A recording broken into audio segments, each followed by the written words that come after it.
little hope bubble, trying to figure out what the one unique thing is. Hello, I'm Bella, and welcome to Nerdy Bell. So today, we're talking about the multiverse theory.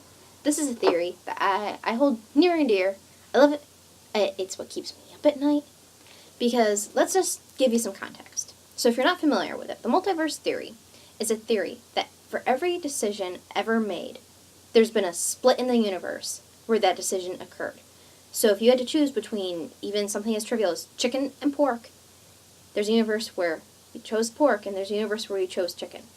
So, this is the part that keeps me up at night is, so what makes our universe so specifically unique that it's this universe? So, that's just, it's like a little hope bubble, trying to figure out what the one unique thing is.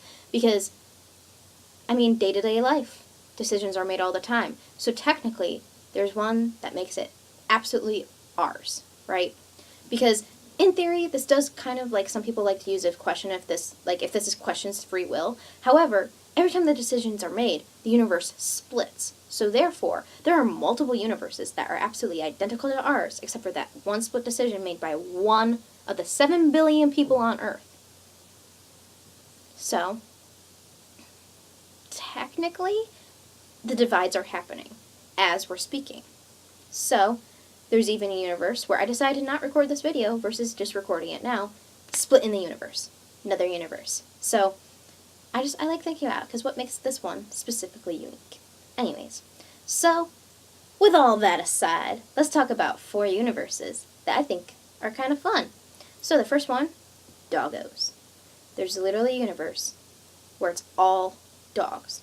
Now technically, in theory, without human intervention, dogs would have never domesticated at all. So, there's a universe where they did, though. The thing is, are they sentient and like humans and like running businesses, or are they still all like the mental equivalent of a toddler and just running around being happy little go-lucky puppers that they are? Who knows? Next one, there's a universe where there's absolutely no technology. Never has been, isn't, and never will be.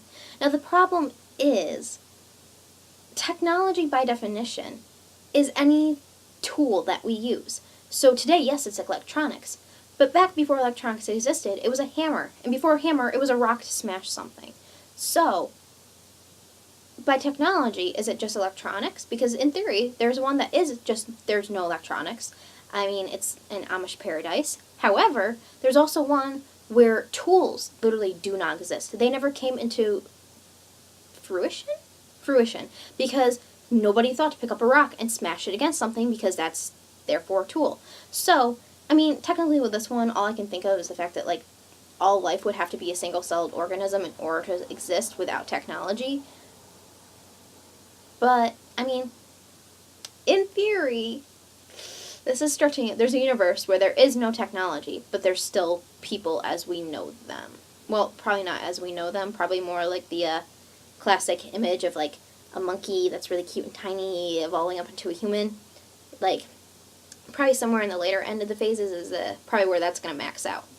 So, I'm going to check my cheat list real quick. Danger Days. Okay. So, this is where I'm going to get my MCR plug-in. For those of you who aren't familiar, MCR's 4th album was The Fabulous Lives of the Killjoys, Danger Days. I just said the subtitle before I said the actual name. So, basically, to give you a quick crash course in history, it's BLI Industries, basically, like, saving the world after war, lots of all that good stuff. But then Better Living Industries, by, like, 2019, has developed a pill that when you take it, you are literally void of all emotion, and basically just turned into a robot. And everything's in black and white. However, there's some people who refuse to take the medication, even though it's law that you have to take it, because the concept is, oh, well, emotion is what causes all wars. Which, in theory, technically is correct. So, everybody takes this medication in order to prevent another war of ever happening. But if you rebel against it, you're considered a killjoy. And everything's colorful, you live on the outskirts of society, trying to fight the man. So, there's a theory, like, That's, in theory, there's a universe that's going to happen. That has been happening since 2012, because the timeline basically starts in 2012 and works its way up to the current 2019, what you see in the music videos. So, in theory, there's a universe that is literally happening right now, on its way to happening. It's 2018. Only 1 year away, guys. Like, come on. It's happening. And there's another, universe, in theory, where, because Frank Iero tweeted about how, like, all the CDs are going to open up, in an interview. In some format, he said that the CDs are going to open up, and Danger Days is going to happen. So, in theory, there's a universe where that is going to happen. So, some people might be delighted about that. Me, myself, and I really, really love MCR. I'd rather not have to, live in a desert and wear leather in the desert. It's gonna get hot quick, and I like my bed. I like electricity. I like my lifestyle. So, while it's a cool theory, and while I do very much enjoy the music and the concept, I don't want to live in that world. And I'm just going to be honest about that. Okay, and so the last one. In theory, cats are going to cause the apocalypse in some universe. And the thing is, I feel like by saying universe, I'm defying the concept of the multiverse. But let's just call them universes for the simplicity of getting through this. So there's a universe where cats cause the apocalypse. Or they are the apocalypse. Or, End of Hitchhiker's Guide to the Galaxy, where the mice are technically the developers of all the universe. Maybe ours is cats. Just, cats are the demise of us all. And that's all I've got for you. See ya.